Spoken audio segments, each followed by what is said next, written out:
Hey, I'm starting a new series called Truth Be Told, We've Been Lied To.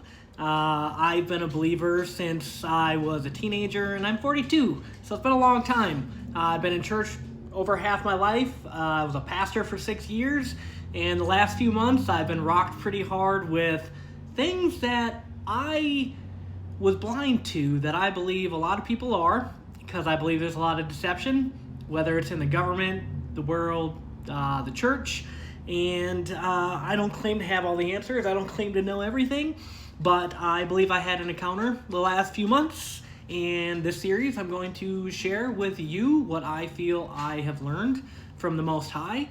Again, I don't know everything. I never will, but I feel like I've been given puzzle pieces, and I feel like I've been awakened.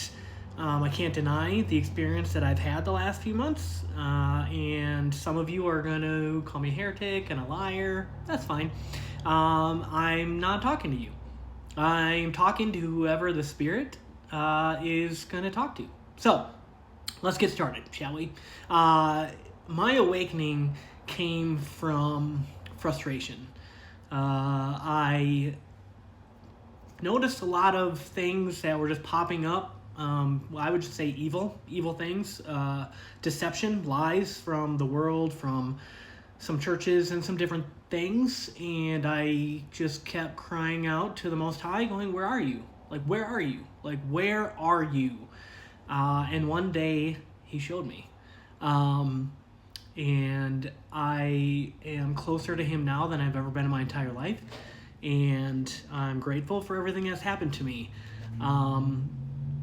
It hasn't been easy. It's been a journey. I've had some very hard times through this and a lot of joy and peace through this. It's been something. But let's get started. The first thing that he showed me is how we've all been deceived into thinking that Revelation hasn't even started yet. The very first verse he showed me, I will show you in a little bit, but we're going to get to it. I'm just going to jump in right away, and we're going to jump into Matthew chapter 17, verses 27 through 28. And this is right after Christ is telling them that he's going to die and everything that's going to happen. And we all know this section of scripture. If you've been a believer, you've probably heard this, because this is where he tells Peter to get behind me, Satan, because Peter doesn't want anything bad to happen to him.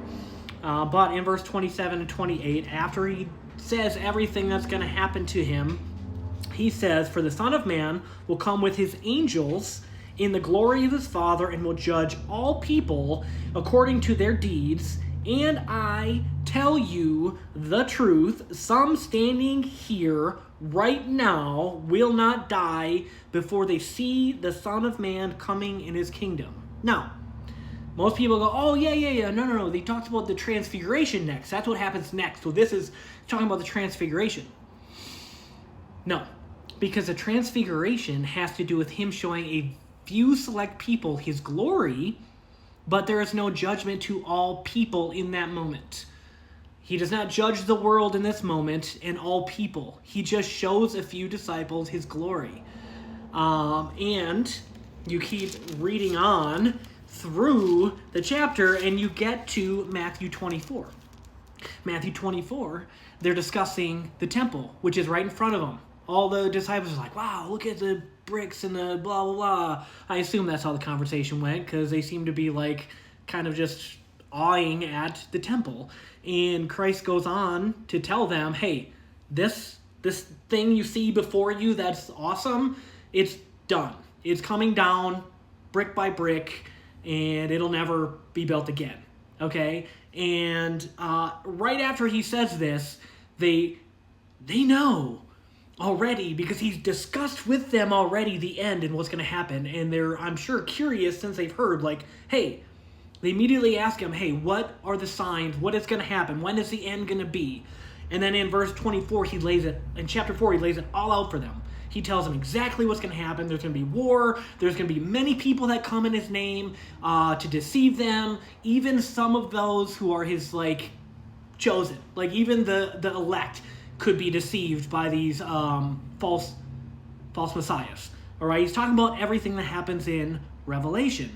Okay? Then you get to verse 34, and 35. And again, he says, I tell you the truth, this generation will not pass from the scene until all these things take place. Heaven and earth will disappear, but my words will never disappear. He's telling them a second time, this generation.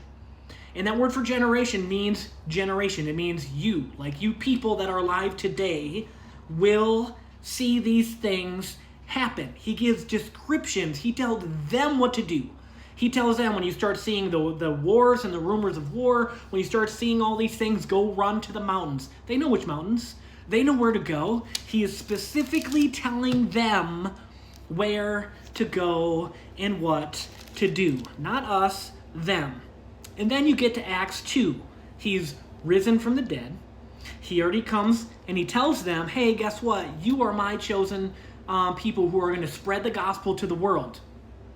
To the world. He tells them that they are going to spread the gospel to the world. Everywhere. Okay? They knew their mission. They knew their instructions. And he says, wait till Spirit comes. I'm sending a gift, a comforter, all this. And then we get to chapter 2. We get to verse 16. Everyone's like, oh, they're drunk. Look at them. They're speaking crazy. They're drunk. And then Peter says, no, what you see right here in this moment was predicted long ago by the prophet Joel. And he says, in the last days. He says, what you're seeing is what Joel said. And then what Joel said is, I will pour out my Spirit upon all people in the last days. The Spirit fell on them. It was the last days. This is when it starts. And then let's turn to Revelation. And this is the verse that I was first given with my encounter right away. Chapter 1, 4. This letter is from John to the 7 churches in the province of Asia. The letter's not for us, it's for these 7 churches. And then in verse 11, it continues and says again, this is Christ, write in a book everything you see and send it to the 7 churches in the cities of Ephesus, Smyrna, Pergamum, Thyatira, Sardis, Philadelphia, and Laodicea. Those 7 churches, they need to know this stuff. Send it to them. Okay? And then we get to verse 19 in chapter 1 again. Write down what you have seen, both the things that are happening now and the things that will happen. This is the meaning of the mystery of the 7 stars you saw in my right hand and the 7 gold lampstands. The 7 stars are the angels, and the 7 churches and the 7 lampstands are the 7 churches. Again, those 7 churches need to know these things because it's for them. They need to know what's about to happen. Okay, and then we get to the very, very end, Revelation 22. And it says in verse 7, look, I am coming soon. Blessed are those who obey the words of prophecy written in this book. I am coming soon. Not 2,000 years later. I am coming soon. And then in 10, then he instructed me, do not seal up the prophetic words in this book, for the time is near.